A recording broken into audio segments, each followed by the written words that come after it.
All right, as we're nearing the end here, we're ready to put our alternator on. In order to put the alternator on, we're going to take out the big 14 millimeter bolt, and we have to take off these two adjuster bolts.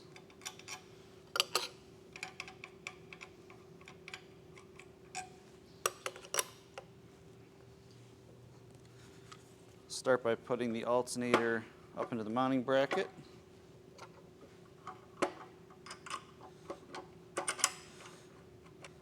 Move it until the bolt goes through.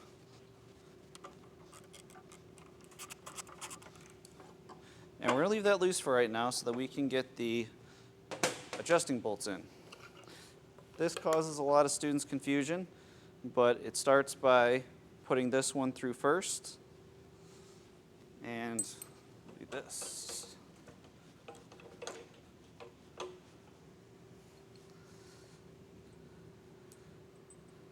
I'm going to take this one first. And now you'll see it come through the back side of the little alternator mounting brackets. Put the nut on. And we're leaving all this loose for right now. Then we'll take the adjusting bolts, slide it through, and it's going to thread into that one that's on the inside. There it goes.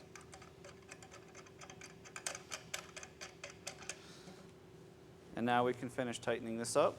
Now ideally when this is on the car, you'd have the belt around it. You would pull it tight with the tensioner.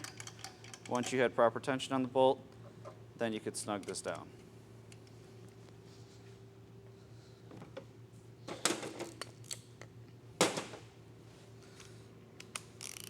Seven foot-pounds.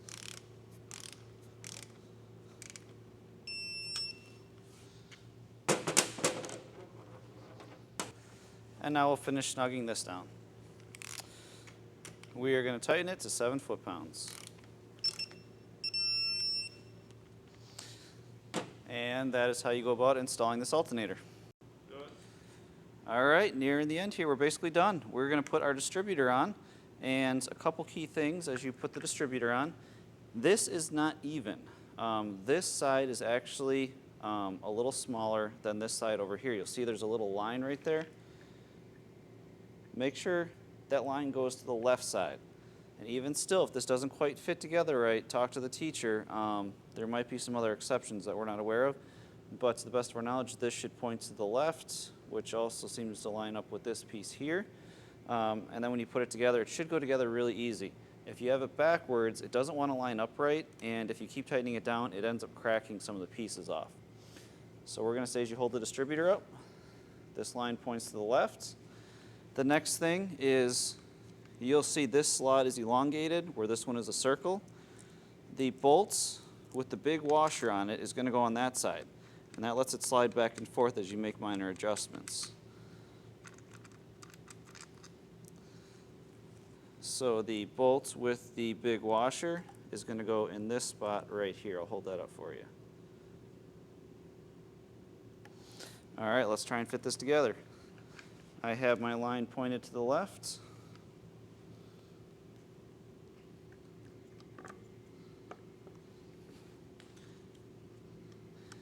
And you'll see it's not going in quite yet. So I'm going to adjust this a little bit. There it goes. Now it snapped together nice and clean, and I can see on both sides it fits flush. That's how we want this to be. If it's going in crooked, something's not right, you're going to have to take this off and spin this piece around. So I'm going to put that back together. I'm going to use the bolt with the big washer on it. Put that in the elongated side.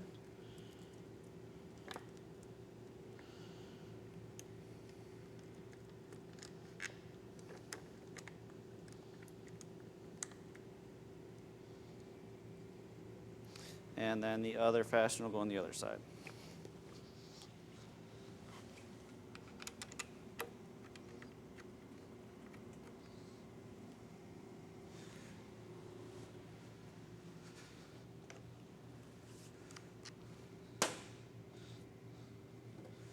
Use a torque wrench, 12 millimeter socket.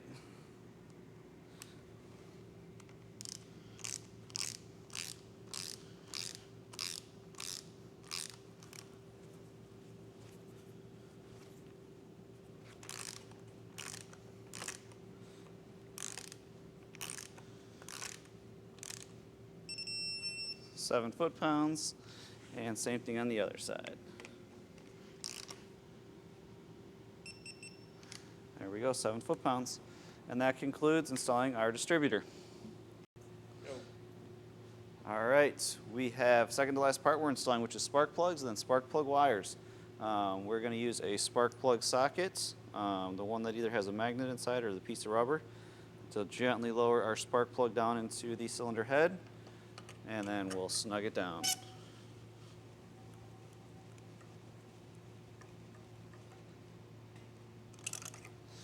First one, and spark plugs should always be installed very gently by hand. Make sure the threads are not cross-threaded.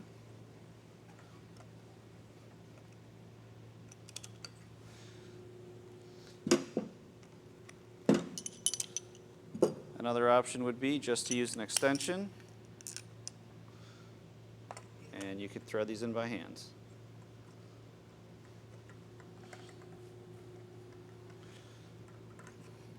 And then our last one.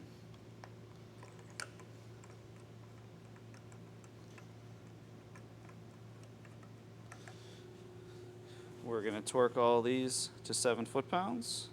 It would typically be a little bit higher than that.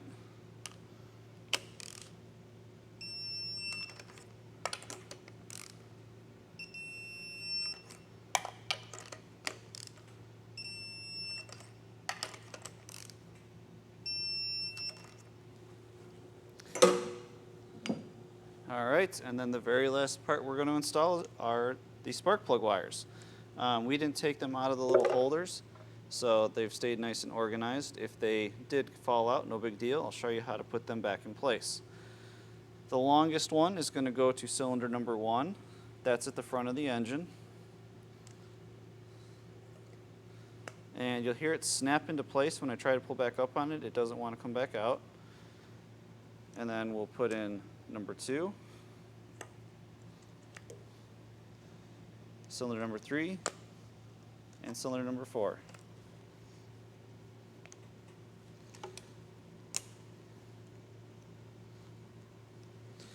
And then these little holders will keep them nice and organized.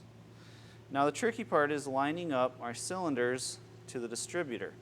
And when we look up which one is number 1 in the service information, the post that lines up with the plug here. And I'll tilt this down a little more so you can see better. Still good? Yep. So what we need to do is connect up number 1 to this post right here, which is right next to the plug. So if I just follow that wire down, that is going to be this one right here.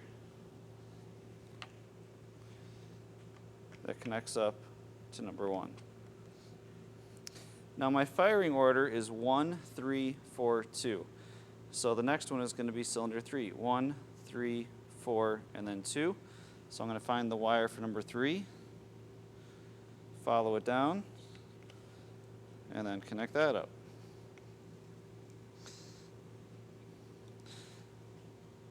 One, 3, this is going to be number 4.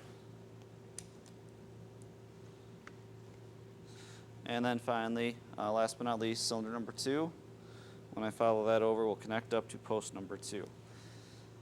So that completes rebuilding our Honda engine. We've taken it apart 100%, put it all back together, and life is good. Hope you enjoyed the process, and I hope you enjoyed doing this project in class.